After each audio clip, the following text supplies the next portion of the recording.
I'm at the Dyckman Street station on the 1 train, where the train drops down so steeply that engineers constructed the subway on an elevated structure. It's a really impressive sight, but elevated transit such as this doesn't always have the best impact on their surrounding neighborhoods. These structures are built solely for efficacy and function rather than for livability concerns such as noise and light. But what if there was a way to design viaducts in a way that adds to community presence?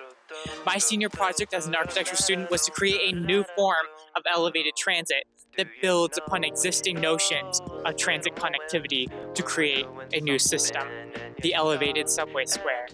Think of it sort of like the highline, but with active transit links and less tourist-oriented design. This system proposes a livable, sustainable, and engaging method of constructing elevated train structures in contrast to the current elevated lines that exist in New York City today. One of the biggest questions that such a proposal evokes is why build a new elevated train in the first place? I'm not sure this has any right answer, and a lot of the reasoning is up to the specific circumstances and site conditions for a particular project. But especially in New York City, we are living in a world where mass transit projects are astronomically expensive, insufficient to combat the rising threat of climate change, and lacking in a true integration of street life and transit modes. These dual programs, street life and transit, lie at the crux of the ESS project, and the proposal I created is a method of thoroughly integrating these two elements to create a transportation system that responds to the impulses and needs of a dynamic city. When building underground becomes prohibitively expensive and unideal from a programmatic design perspective, perhaps the only viable alternative is to try and construct a livable elevated structure. But let's forget about costs for a moment because it's incredibly easy to pick an insanely high public infrastructure price tag and make a really long video essay on how it's just not worth it, which, by the way, public transit is always worth it. Instead, let's think about what we need from our subway systems in our modern age, and if the current designs for new stations actually deliver on these functions. I talk a lot about this in one of my previous videos, linked below or wherever it ends up being, but my overall takeaways from the Hudson Yards and 2nd Avenue stations is that they're just okay. It's not a huge leap in transit infrastructure considering that they lack platform screen doors, adequate pedestrian flow forethought, and the overall aesthetic is quite bland. Yes, the high ceilings and the diagonal elevators are nice, but it seems more like the kind of thing that you would find in a suburban shopping mall rather than a new transit system. What we need is transit infrastructure that connects you to key parts of each neighborhood. These local community aspects usually take shape in the form of mosaics and station art to create a distinct sense of place. Stops that exhibit this relationship well are ones like the 103rd Street Corona Plaza station on the 7 train, where the platform leads you to a nice square with street vendors showing off the neighborhood characteristics. Many stations in Harlem achieve this by featuring artwork that showcases the rich African-American heritage of the area.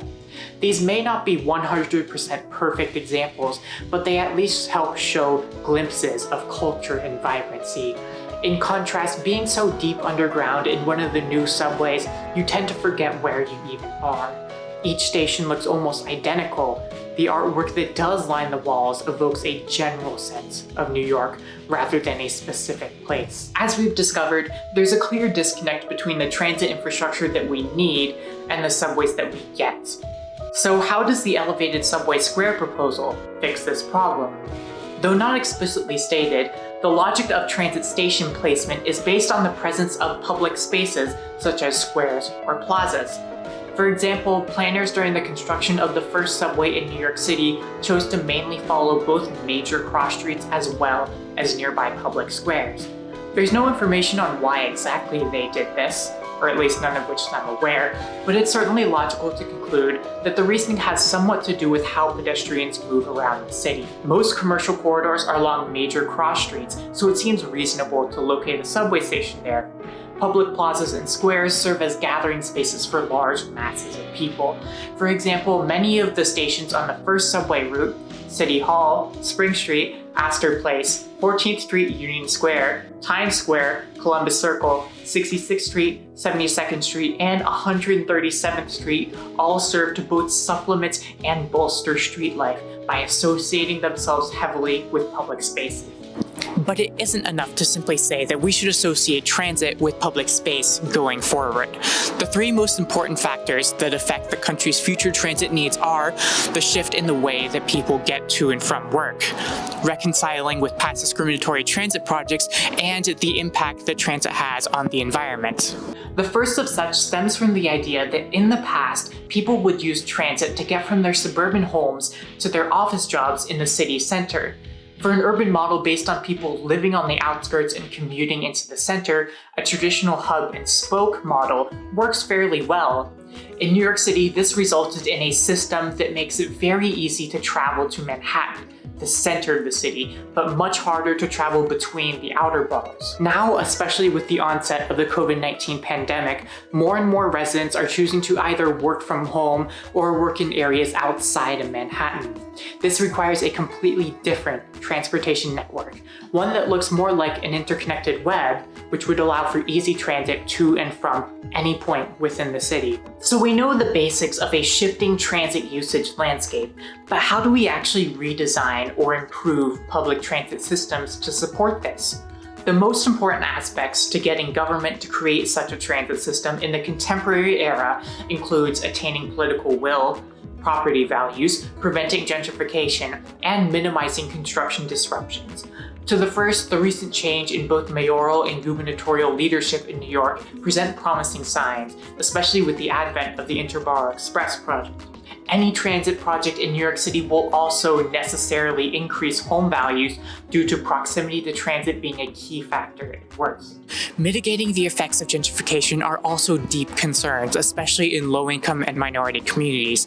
The fear is that the presence of a new transit line might increase the construction of luxury and unaffordable apartments in their neighborhoods, which would then drive out longtime residents. While there are many approaches to designing policies that counteract the effects of gentrification, it should be noted that the development of new transit lines will always increase and incentivize development. If there are policies that can control what kind of development is built, then it'll be much easier to keep longtime residents in their own neighborhoods.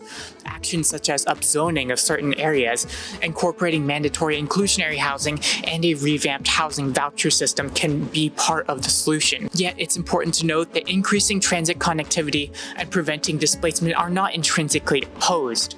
We should strive to fix both issues rather than using one as an argument against the other. There's also the notion in American society that links car usage with freedom.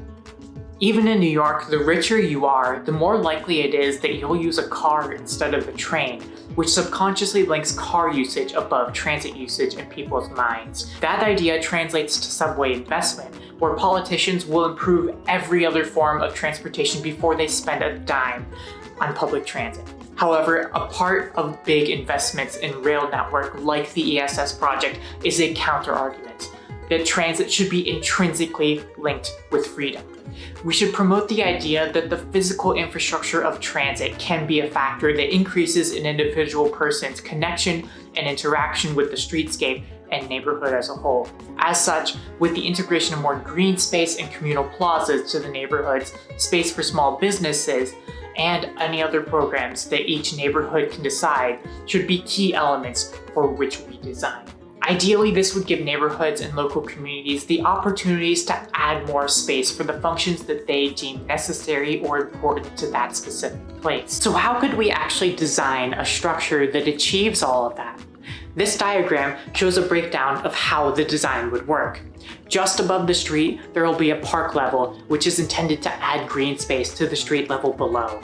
By integrating the park and street levels thoroughly, it should provide a seamless transition for pedestrians, and the new park level will become a natural extension of the street. The park level will also include mezzanine space when there is a subway station. Above that, there are trackways for each direction. In an attempt to reduce noise and increase overall livability for those right next to the structure, the trackways themselves will include sound-absorbing material below each individual rail in an effort to reduce the noise from the metal train wheels.